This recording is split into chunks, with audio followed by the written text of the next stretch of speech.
Bismillahirrahmanirrahim. Assalamualaikum warahmatullahi wabarakatuh. Perkenalkan, nama saya Nur Aisyah dari kelas 12 IPA. Kali ini saya akan membahas materi biologi tentang tabel jumlah ATP yang dihasilkan selama respirasi sel. Langsung saja simak video berikut ini. Bisa kita lihat pada gambar tersebut terdapat tabel jumlah ATP yang dihasilkan selama respirasi sel, di mana pada tabel tersebut terdapat 4 proses, yaitu glikolisis, reaksi antara atau dekarboksilasi oksidatif, siklus Krebs, dan transport elektron. Pada proses pertama, yaitu glikolisis, terjadi pemecahan glukosa menjadi 2 asam pirufat dengan menghasilkan 2 NADH dan 2 ATP. Kemudian, proses kedua yaitu reaksi antara atau dekarboksilasi oksidatif, terjadi pengubahan 2 asam pirufat menjadi 2 asetil koenzim A dengan menghasilkan 2 NADH dan tidak menghasilkan ATP.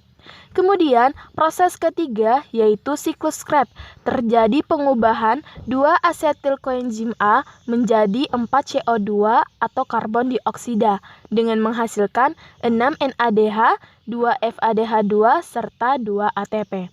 Dan proses terakhir atau keempat yaitu transport elektron. Di sini terjadi 2 reaksi, yaitu reaksi pertama 10 NADH plus 5 O2 berubah menjadi 10 NAD plus 10 H2O.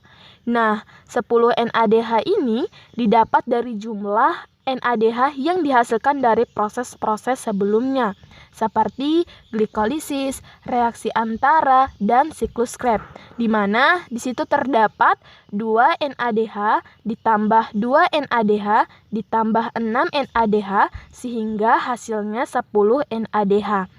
Karena satu molekul NADH yang dihasilkan dari proses transport elektron menghasilkan 3 ATP, maka total ATP yang didapat adalah 10 NADH dikali 3 ATP sama dengan 30 ATP. Kemudian reaksi kedua yaitu 2 FADH2 plus O2 berubah menjadi FAD plus 2H2O.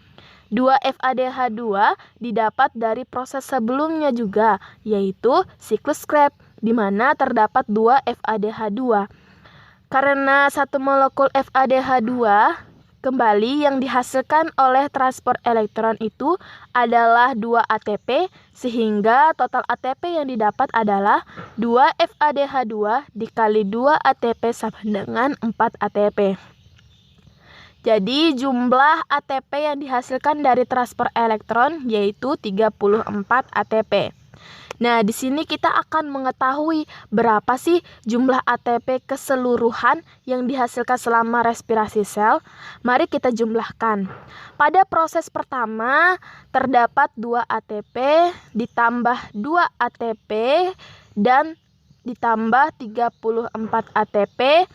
Jadi sehingga total ATP yaitu 38 ATP. Tetapi pada proses glikolisis terjadi proses perpindahan dari sitoplasma menuju proses selanjutnya yaitu transport elektron yang terjadi di mitokondria.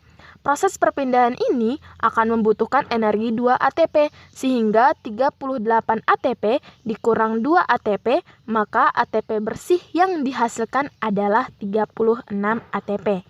Nah, itulah penjelasan yang dapat saya sampaikan dari tabel jumlah ATP yang dihasilkan selama respirasi sel.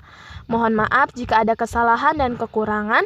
Wabillahi taufiq wal hidayah. Wassalamualaikum warahmatullahi wabarakatuh.